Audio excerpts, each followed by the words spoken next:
नमस्कार दोस्तों, मेरा नाम है विमल सिंह बालाजी। स्टडी अड्डा में आप सभी का स्वागत है। आज तारीख आपकी है 21 अगस्त 2023 की।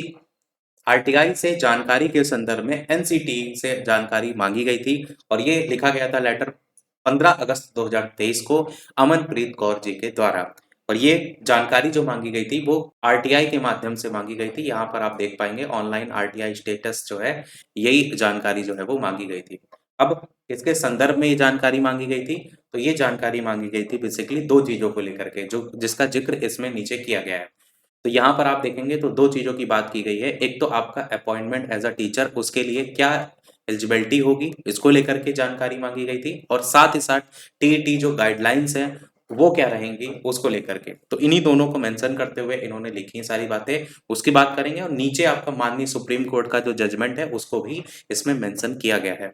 तो सबसे पहले ये जो रिप्लाई किया गया वो एनसीटी के द्वारा किया गया है। यहाँ पर देख लेंगे पब्लिक अथॉरिटी जो है एनसीटी है। ठीक है, तो सबसे पहली लाइन लिखे, there is no such recorded information available in office record of NCT. यानी कि एनसीटी के ऑफिस रिकॉर्ड, जो ऑफिस रिकॉर्ड है उसमें इसको लेकर कोई जानकारी नहीं है।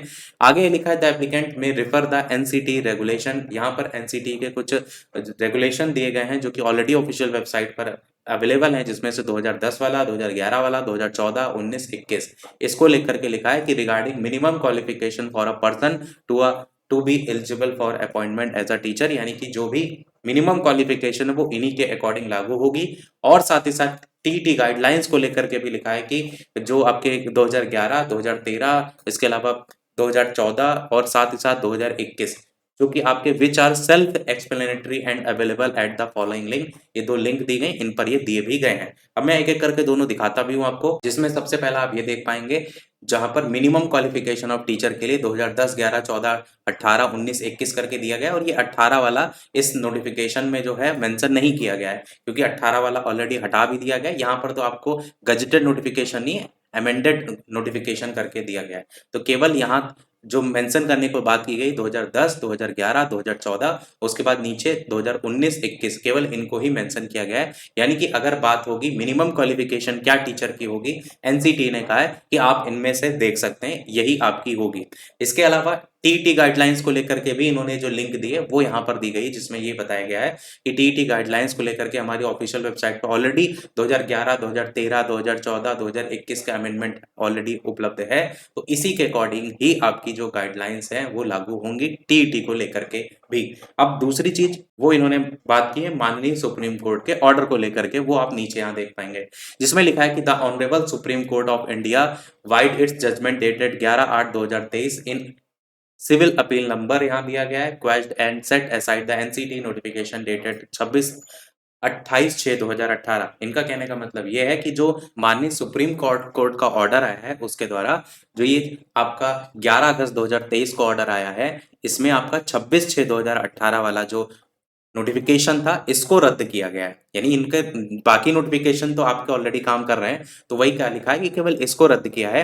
Also the NCT has not laid down the minimum qualification subject wise. साथ ही एनसीटी ने जो विषयवार न्यूनतम योग्यता है वो भी निर्धारित नहीं की है। द एप्लीकेंट में ऑल्सो अप्रोच, और लास्ट में ये भी लिख दिया है कि एप्लीकेंट जो है वो अप्रोच कर सकते हैं रिक्रूटमेंट जो एजेंसी है या बोर्ड है या अथॉरिटी है, जो भी आपने यहाँ पर पूछा है उसके रिगार्डिंग। तो ये पूरा रिप्लाई था जहां पर एनसीटी पल्ला झाड़ते हुए अपना दिखाई दे रही है। अब देखना ये है कि जो आज लेटर मैंने आपको दिखाया था, ये तो आपने देखा कि 15 तारीख को लिखा गया था और उस समय के अकॉर्डिंग जो रिप्लाई किया गया वो देखने को मिला। बाकी आज भी लेटर लिखे गए जो कि आपको मैंने थोड़ी देर पहले दिखाया था, जिसमें बहुत से लेटर अलग अलग स्टेट से लिखे जा रहे हैं और ये कहा जा रहा है कि माननीय सुप्रीम कोर्ट के ऑर्डर के बाद क्या कुछ एलिजिबिलिटी रखी जाएगी, वो बात तो अपनी अलग की है। परंतु बहुत से ऐसे राज्य हैं जहां पर शिक्षक भर्ती हो रही है और बीएड अभ्यर्थियों को वहाँ पर क्लियर नहीं किया जा रहा है कि उनको रखा जाएगा या नहीं रखा जाएगा। तो उन सभी स्थितियों को क्लियर करने के लिए मांग की जा रही है कि एक सही तरीके से एक नोटिफिकेशन जारी कर दिया जाए, तो ताकि स्थिति जो है वो क्लियर हो सके।